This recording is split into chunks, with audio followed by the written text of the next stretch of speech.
시작. 이에 그와 함께 가실새 큰 무리가 따라가며 애워싸 밀더라. 12일을 혈류증으로 알아온 한 여자가 있어 많은 의사에게 많은 괴로움을 받았고 가진 것도 다 허비하였을 때 아무 효용이 없고 도리어 더 종하여졌던 차에 예수의 소문을 듣고 무리 가운데 끼어 뒤로 와서 그의 옷에 손을 대니 이는 내가 그의 옷에만 손을 대어도 구원을 받으리라 생각함 일러라. 이에 그의 혈류 근원이 곧 마름에 병이 나은 줄을 몸에 깨달으니라. 아멘. 인사합시다. 할렐루야. 한정미 집사님이란 분이 있어요. 그 어머니가 사기 결혼을 당한 거예요. 그 남편이 전부 다 거짓이에요. 거짓. 그 결혼만 해놓고는 남편은 아내를 책임지지 않아요. 딸이 생기는데 딸도 책임지를 않아요. 그러니까 엄마도 상처를 받지만 이 딸 아이의 마음속에 상처가 깊이 생겨납니다. 나는 불행한 집에서 태어났어. 아버지는 나를 버렸어. 우리 집구석은 엉망진창이야. 방황하죠. 자살 시도까지 합니다. 근데 어느 날 이렇게 살다가는 내 인생이 진짜 불행해지겠구나 생각이 들어서 정신을 차리고 공부에 집중을 하기 시작합니다. 내가 살 길은 공부뿐이야. 내가 할 수 있는 것은 공부뿐이야. 이것 말고는 방법이 없어. 열심히 공부를 했어요. 좋은 대학에 진학을 했어요. 졸업 후에 직장에 잘 들어갔어요. 남편을 만났어요. 가정을 이끌이고서 아내로서 살아가는 거예요. 남편은 모태신앙인입니다. 시어머니도 좋은 분입니다. 권유를 받아서 신앙생활을 해요. 근데 교회를 이렇게 10여 년 동안 다니는데요. 좀 은혜를 받고 말씀이 들어가고 성령의 불이 임해서 이 심령이 좀 치유가 되고 회복이 되면 좋은데 이게 안 된 거예요. 이 교회 다닌다고 자동적으로 해결되는 것은 아니잖아요. 그러니까 부정적인 생각에서 못 벗어나는 거예요. 남편이 사랑해 주는데 그럼 그것 때문에 감사해야 되는데 그 감사가 없어요. 또 자기가 또 자녀를 낳았으니까 비록 아버지에게 사랑을 못 받았지만 집안은 엉망진창이었지만 자기 자식들은 본인의 사랑할 수가 있는데 자녀들에 대해서도 무덤덤한 거예요. 어떤 애정 같은 것들이 별로 없는 거예요. 그냥 부정적인 생각에만 꽉 사로잡혀가지고 못 벗어나는 거예요. 이러다가 통증이 몸에 밀려오기 시작을 해요. 병원에 갔더니요 이미 때를 놓친 거예요. 위암 말기라는 진단을 받습니다. 시댁 식구들이 남편이 포기하지 말라고 위로하고 용기를 줘요. 그리고 이럴 때는 하나님밖에 방법이 없다고 우리 기도하자고. 그래서 아내를 데리고 같이 기도원에 올라갑니다. 이제 소망이 없다고 의사도 포기한 상태인데 마지막 하나님께 부르짖자. 그리고 이제 7일간 작정하면서 금식하면서 기도를 드려요. 근데요 가만히 이 기도원에서 기도에만 집중을 하면서 생각을 해보니까 그러니까 아버지에 대한 선의견이 되게 안 좋잖아요. 아버지 하면 이가 갈리잖아요. 부정적인 감정이 막 밀려들잖아요. 그러니까 하나님 아버지라고 부른 적이 한 번도 없는 거예요. 보통 이제 투사라는 말을 쓰죠. 심리학적으로, 상담학적으로. 아버지에 대해서 증오의 감정이 있는 사람들은 하나님 아버지라는 이 개념 자체가 부딪혀오질 않는다는 거죠. 10년 동안 교회를 다녔는데도 하나님 아버지 소리를 안 부른 거예요. 하나님 이렇게만 부른 거죠. 아버지가 싫으니까 아버지라는 말을 하나님께 붙이기가 싫은 거예요. 근데 성령께서 감동하시면서 하나님 아버지라는 고백이 입에서 나와요. 근데 웬일인지 눈물이 막 쏟아지기 시작을 하는 거예요. 회개의 영이 임하면서 회개가 쏟아지기 시작하는 거예요. 하나님, 제가 잘못했습니다. 하나님을 믿는다면서도 지금까지 부정적인 삶을 살았습니다. 부모님을 원망했습니다. 자녀를 사랑하지 못했습니다. 이게 죄네요. 저를 용서해 주세요. 용서해 주세요. 울며 불며 회개를 해요. 이게 울며 불며 회개를 하는데요. 부정적인 감정이 있으니 얼마나 마음이 불안해요. 얼마나 마음속에 어둠이 꽉 차 있어요. 이 어둠이 거쳐지면서 마음속에 평안함이 임하는 거예요. 할렐루야. 지금 이제 위암 말기라 의사가 손 못 쓴다고 그래서 죽기 전에 마지막 하나님께 기도하자고 올라왔는데 마음이 너무너무 평안한 거예요. 금식이 끝나갈 무렵입니다. 예배를 마치고 방에 들어왔어요. 깜빡 잠이 들었어요. 꿈에 거대한 손이 나타나더니 조그만 자기 몸 배에다가 이 손이 도다 해주는 거예요. 그러면서 어떤 생각이 드느냐. 꿈에 하나님이 내 병을 고쳐주셨구나. 잠에서 깼어요. 감사죠. 이 배에 느껴지던 통증이 사라진 거예요. 치료금식 마치고 보호식 마치고 병원에 갔는데 암이 사라졌습니다. 하나님이 치료해 주신 거죠.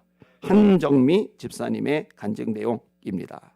여러분, 절망 속에 빠져 있지 않고 마지막 순간, 마지막 남은 힘을 짜내서 하나님께 기도하기를 참 잘했죠. 복이죠, 복.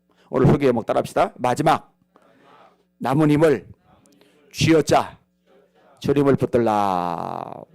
오늘 본문은 이제 꽤 유명한 본문 내용입니다. 혈류증에 걸린 여인 25절 26절을 같이 읽어볼게요. 시작. 혈두회를 혈류증으로 알아온 한 여자가 있어 많은 의사에게 많은 괴로움을 받았고 가진 것도 다 허비하여 있을 때 아무 효험이 없고 도리어 더 중하여졌던 자예. 자, 혈류증은 하혈을 계속하는 병이죠. 당연히 기운이 없겠죠. 빈혈이 생기겠죠. 위생적으로 문제가 있을 수밖에 없죠. 고통을 겪어요. 이게 너무 힘드니까 의사를 찾아가는데 많은 의사라는 말이 나와요. 근데 많은 의사를 찾아가는데 많은 괴로움만 당해요. 이게 치료가 안 되는 거죠. 여러분, 의사가 치료를 해주는데 병이 호전되지 않아요. 그럼 병이 호전되지 않았으니 내가 양심껏 이번에 치료비는 안 받겠다 이럽니까? 호전이 안 돼도 치료비 받아요. 상태가 악화돼도 치료비 받아요. 죽어도 치료비 받아요. 그러니까 많은 의사를 만났으니 이 여자가 얼마나 재력가였는지는 모르지만 돈을 다 써버린 거예요. 몇 년간 이걸 되풀이했느냐? 12년간. 이 정도 되면은요, 사람이요 지칩니다. 여러분, 말이 12년이죠. 징글징글 맞아요. 12년 동안 시달릴 대로 시달리고 돈은 돈대로 날아가고 몸 상태는 더 악화되고 서 있을 기운도 걸어 다닐 기운도 없는 지경이 되는 거죠. 자, 근데 이 여인이요 소문을 들었어요. 어떤 소문이냐? 예수님에 대한 소문. 예수님에 대한 소문을 듣고 어떻게 합니까?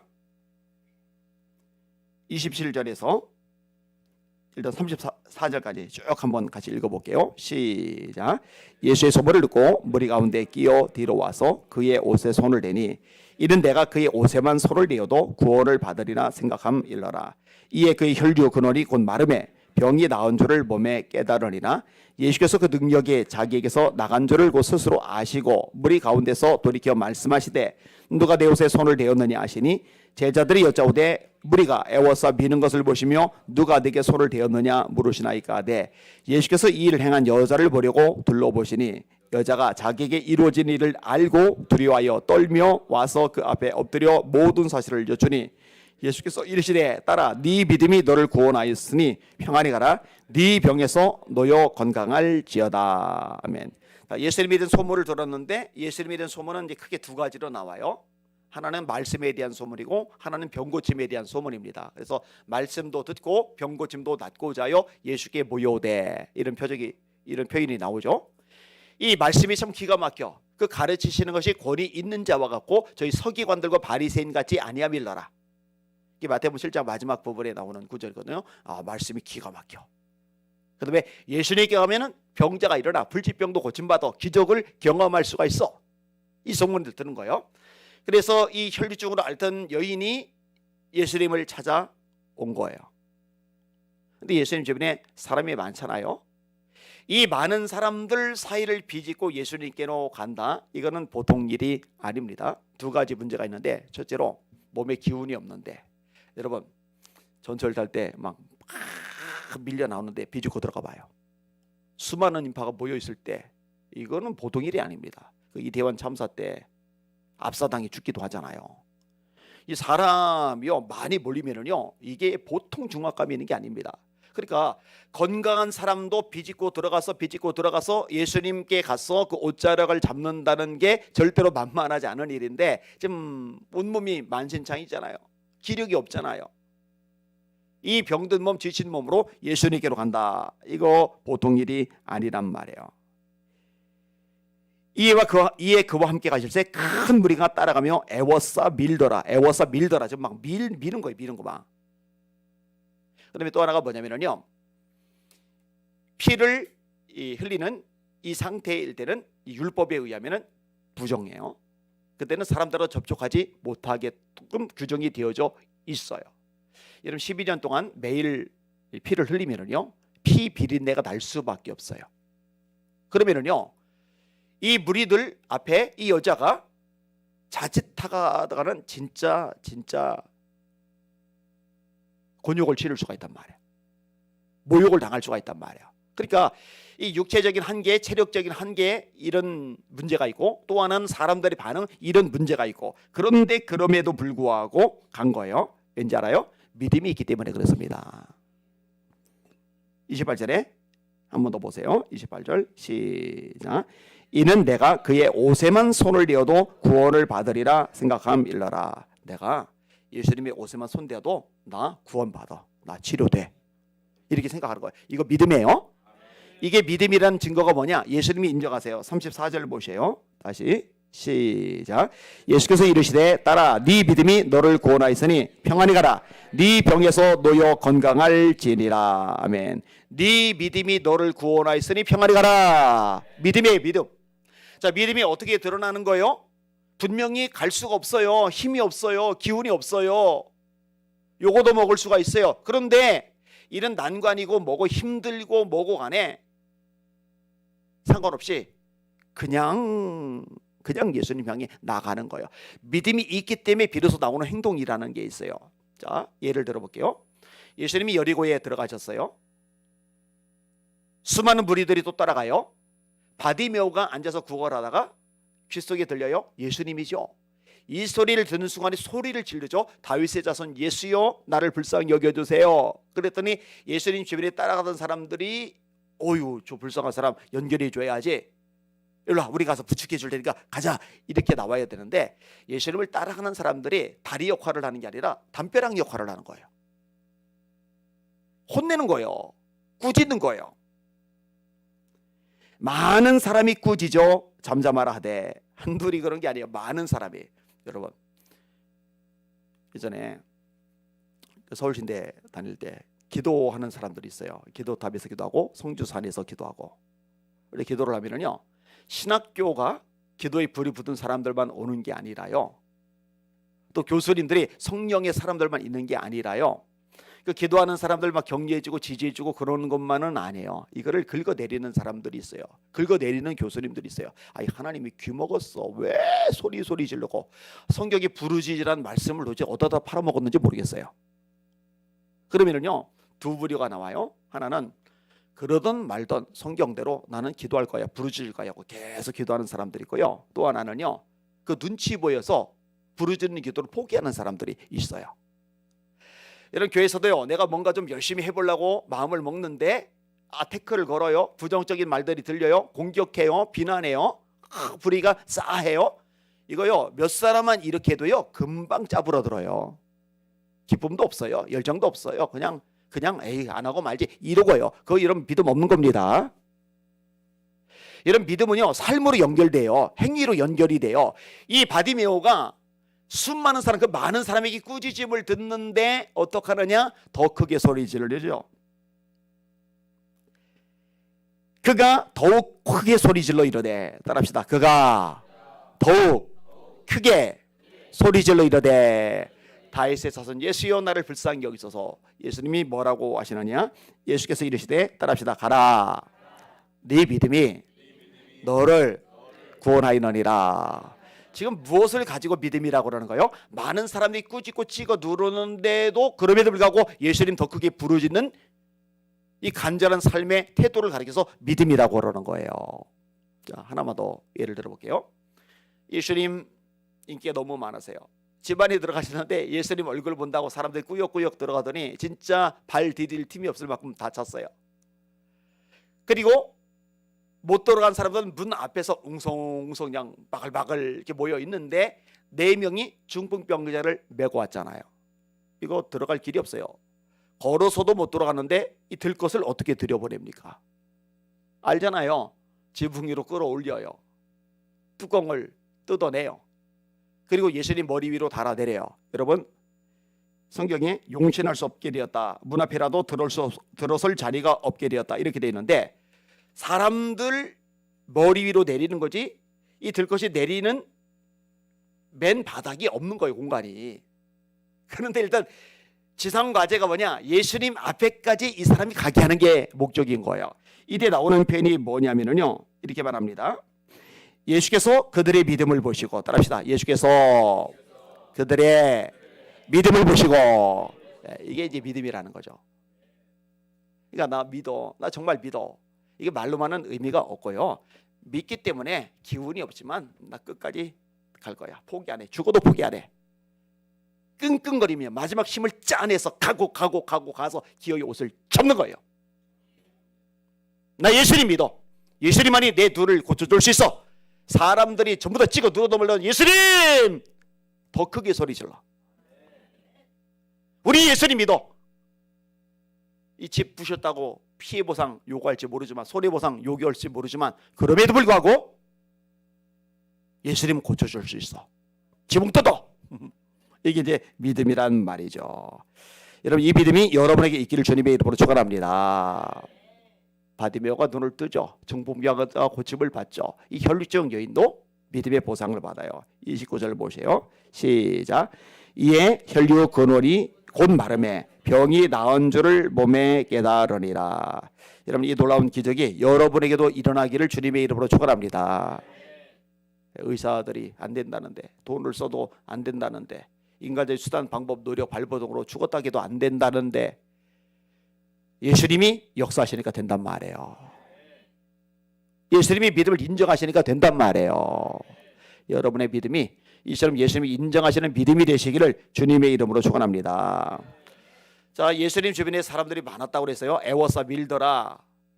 손댄 사람이 한둘이 아니란 말이에요. 그런데 손댄 사람이 그렇게 많은데 딱 한 명만 기적을 체험하고 능력이 흘러 들어가요. 딱 한 명이 어떤 사람이냐? 믿음을 가진 산 사람인 거예요. 자, 30에서 33절까지 한번 더 읽어볼게요. 시작. 예수께서 그 능력이 자기에게서 나간 줄을 곧 스스로 아시고 무리 가운데서 돌이켜 말씀하시되 누가 내 옷에 손을 대었느냐?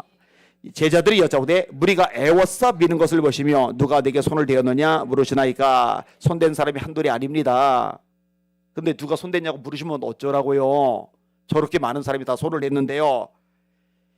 32절. 예수께서 이 일 행한 여자를 보려고 둘러보시니 여자가 자기에게 이루어진 일을 알고 두려워하여 떨며 와서 그 앞에 엎드려 모든 사실을 여쭈니. 이렇게 말씀하고 계시는 거예요. 따라합시다. 예수께서 그 능력이 자기에게서 나간 줄을 아시고, 아멘. 그 능력이 여러분에게도 흘러나가실 수 있기를 예수님의 이름으로 축원합니다. 캘리포니아 로스앤젤레스에 한 교포 사업가가 있었어요. 사업에 자신감이 있었어요. 그래서 대출을 겁도 없이 받아가지고 사업에 뛰어들었어요. 봉제 공장이에요.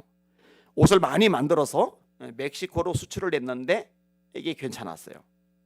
근데 문제는 멕시코하고 미국의 불황이 닥치면서 수출이 잘 안 되는 거예요. 이러면서 내리막길로 굴러 떨어져요. 사업은 회복불능이 됩니다. 이번에 이제 그제서야 깨닫는 거예요. 내가 자신감을 가졌는데 내 노력, 내 의지, 내 인맥, 내 수단 방법, 내 역량만 가지고 되는 일이 아니구나. 그 다음부터요, 매일 예배를 드려요. 매일 하나님 앞에 부르짖어 기도를 하기 시작해요. 그리고 매일 성경을 읽어요. 성경을 읽는데 어느 날 말씀이 부딪혀와요. 이건 하나님께서 주시는 말씀이죠. 하박국 2장 3절이었어요. 비록 더딜지라도 기다리라. 지체되지 않고 정령 응하리라. 비록 더딜지라도 기다리라. 지체되지 않고 응하리라. 하나님께서 이게 내게 주시는 말씀이야. 더뎌도 기다리자. 하나님 앞에 인내하자. 견디자. 그러면서 새벽마다 하나님 앞에 기도하기로 작정을 합니다. 근데 문제가 뭐냐? 이분이 다니는 교회가 미국 교회란 말이에요. 미국 교회는 새벽 기도가 없단 말이에요. 근데 새벽 기도를 해야 되겠다는 감동을 받았어요. 그럼 어떻게 하느냐? 여러분 아까 얘기했죠? 믿음이 있으면 행동으로 나온다고요. 이분이 해야 되겠는데 교회가 새벽 기도 없으니까 목사님을 찾아가는 거예요. 목사님, 교회 열쇠 하나 복사해 주시면 안 되겠습니까? 왜요? 새벽 기도를 좀 하고 싶어서요. 저 혼자라도 교회에서 새벽 기도를 하려고요. 그럼 예, 알겠습니다. 복사를 해줘요.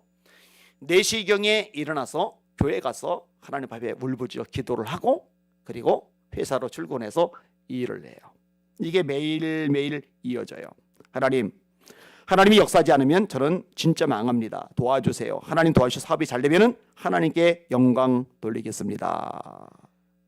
그런데요, 하나님께서 개입을 하시니까 길이 열리는 거예요. 멕시코 쪽 한 곳에서 주문이 들어오는 거예요. 근데 멕시코에서만 주문이 들어오는 게 아니라 예전에는 멕시코만 대상으로 사업에 지경이 있었는데 그게 이제 막혔다가 멕시코에 문이 다시 열린 거거든요. 근데 멕시코만 생각하고 처음에 뛰어들었던 이 봉제 공장이었는데 어떤 일이 생기느냐, 남미의 국가들이 어떻게 알았는지 연락이 오면서 계약을 내게 돼요. 감사하잖아요. 이 재력 가지고 이제 전도를 하는 거예요. 이 재력 가지고 이제 교회에서 봉사를 하는 거예요. 하나님의 일을 감당하는 거예요. 얼마나 힘 빠지겠어요. 근데 마지막 힘을 쥐어짜서 주님 붙잡는 거예요. 주님이 도와주셔야 됩니다. 주님이 역사하셔야 됩니다. 이렇게 하나님 앞에 믿음을 증명하시는 저 여러분들 다 되시기를 예수님의 이름으로 축원합니다. 다른 사람들은 다 포기하더라도 여러분 포기하지 마십시오. 다른 사람들 낙심하더라도 여러분 낙심하지 마십시오. 다른 사람들 다 주저앉더라도 여러분 주저앉지 마십시오. 마지막 남은 힘 다 쥐어짜서 주님 붙잡고 주님께 매달리시고 이 믿음의 능력 결과 경험하실 수 있기를 예수님의 이름으로 축원합니다. 아멘.